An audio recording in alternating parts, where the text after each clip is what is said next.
Hello and welcome back to another exciting exploration of alternate history on Parry This. Today we're diving into a thrilling chapter of history, but with a twist. We're going to whisk ourselves back to the pivotal siege of Jerusalem in 1187, a cornerstone event during the time of the Crusades. But here's where we add our unique spin. What if the legendary Winged Hussars, the renowned Polish heavy cavalry from the late 16th century, were to thunder onto this medieval battlefield? That's right, we're mashing up centuries to drop the Winged Hussars right into the heart of this historic siege led by Saladin. Just like our previous journey with World War I American soldiers at Bunker Hill, we're going to dissect this scenario with our usual mix of historical fact and imaginative speculation. We'll start by setting the stage with the actual siege of Jerusalem, understanding the key players and the strategies they employed. Then we'll introduce our time-traveling cavalry, the Winged Hussars, known for their fearsome tactics and iconic winged armor. We'll explore how their presence might have turned the tides of this crucial moment in history. So buckle up as we gallop through time and history,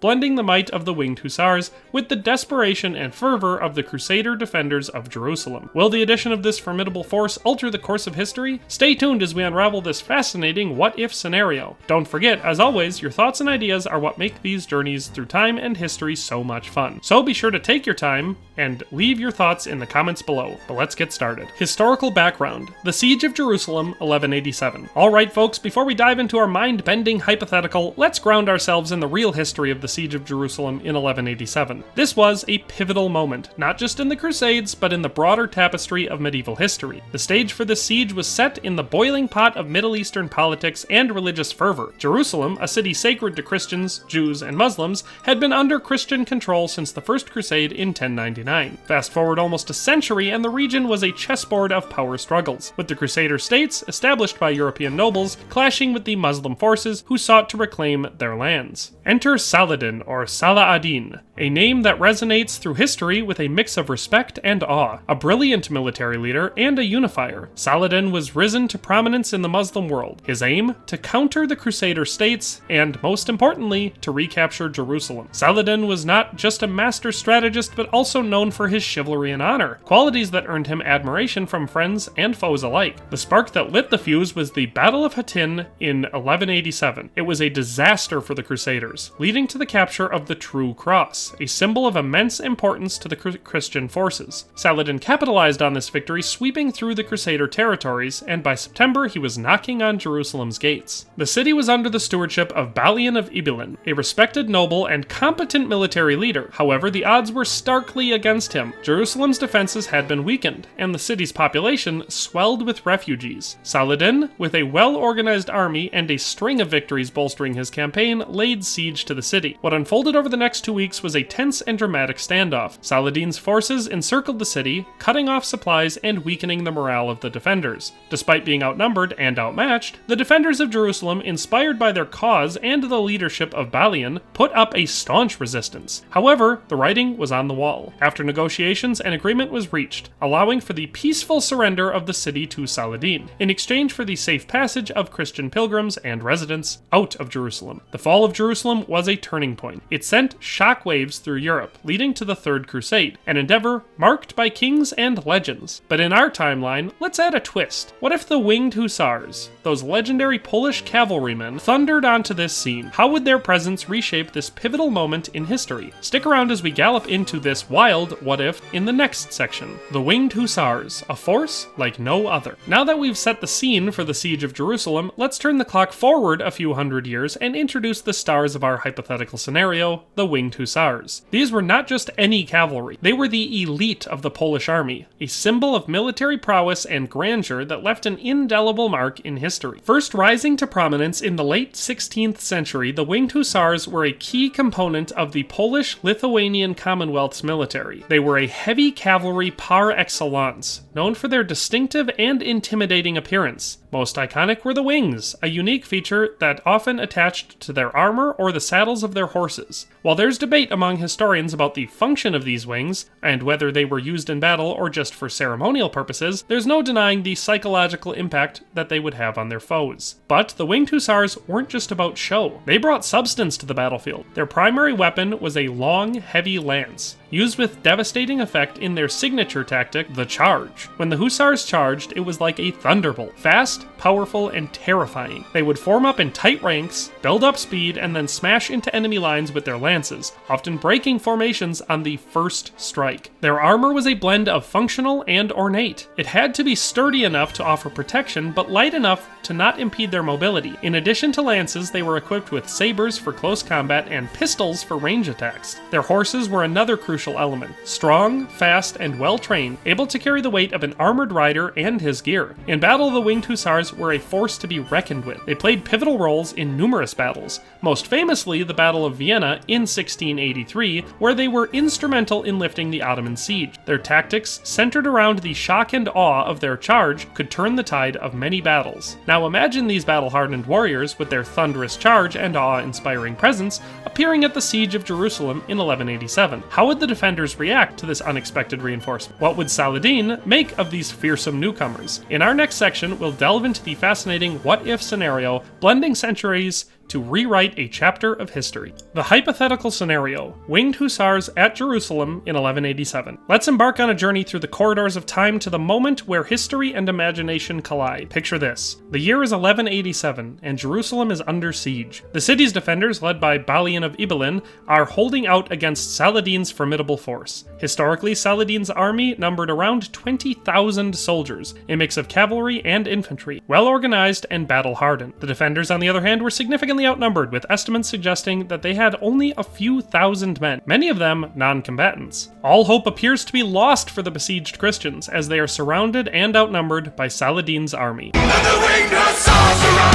With the sudden arrival of approximately 3,000 Winged Hussars straight from their historic victory at the Battle of Vienna over 400 years later, the very air of Jerusalem shudders with the thundering hooves of these elite cavalrymen, a sight that would have been awe-inspiring, if not outright terrifying for those witnessing their arrival. The immediate impact of the Winged Hussars' presence would be profound. Firstly, their arrival would significantly bolster the morale of the besieged defenders. Imagine the psychological boost for the weary Crusaders, seeing these legendary warriors reinforce their ranks. On the other hand, Saladin's forces, renowned for their discipline and bravery, would face an unknown and potentially unnerving adversary. The very sight of these heavily armored cavalrymen, adorned with their iconic wings, would sow confusion and fear in the Muslim ranks. Tactically, the Winged Hussars would bring a new dimension to the battlefield. Their hallmark was the shock cavalry charge, a tactic not commonly employed in the warfare of Saladin's time. With their long lances and the momentum of their charge, they could potentially break through enemy lines, causing disarray and opening opportunities for the besieged defenders to counterattack. The weaponry and armor of the Winged Hussars were also far superior to what was commonly used during the 12th century. Their lances, sabers, and pistols would give them a significant edge in both melee and short-ranged combat. However, it's important to consider the urban and rugged terrain surrounding Jerusalem,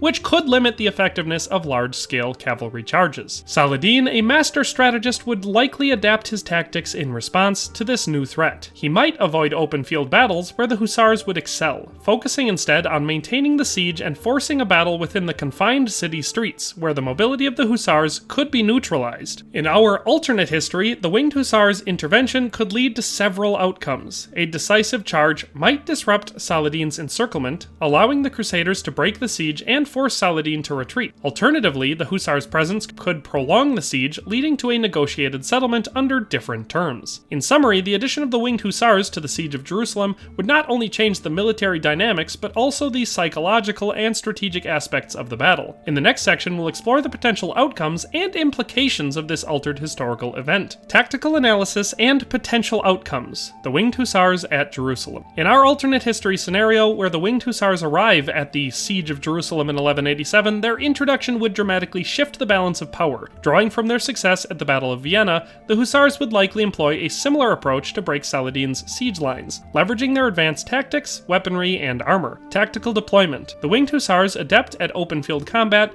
would find opportunities to exploit weaknesses in Saladin's siege encirclement. Their charges, while needing adaptation for the more rugged and urban environment of Jerusalem, would still be a formidable force. The key would be in targeted, swift assaults at crucial points, rather than broad sweeping charges. These assaults would aim to fracture Saladin's lines, creating chaos and opening gaps for the Crusader forces to exploit. Modern tactics and equipment. The Hussars' superior weaponry and armor, relative to the 12th century standards, would give them a significant edge. Their lances, capable of breaking enemy ranks, combined with their sabers and pistols for close combat, would make them highly effective against both infantry and cavalry. Moreover, their armor, offering better protection with greater mobility, would result in lower casualties amongst their ranks compared to their historical counterparts. Impact on the siege. A successful charge by the Winged Hussars would likely lead to a significant breach in Saladin's siege lines. This disruption would demoralize the besieging forces and give the defenders a much-needed opportunity to counterattack. The psychological impact of witnessing such a powerful and unfamiliar military force could further tilt the balance, as the Hussars' reputation and appearance alone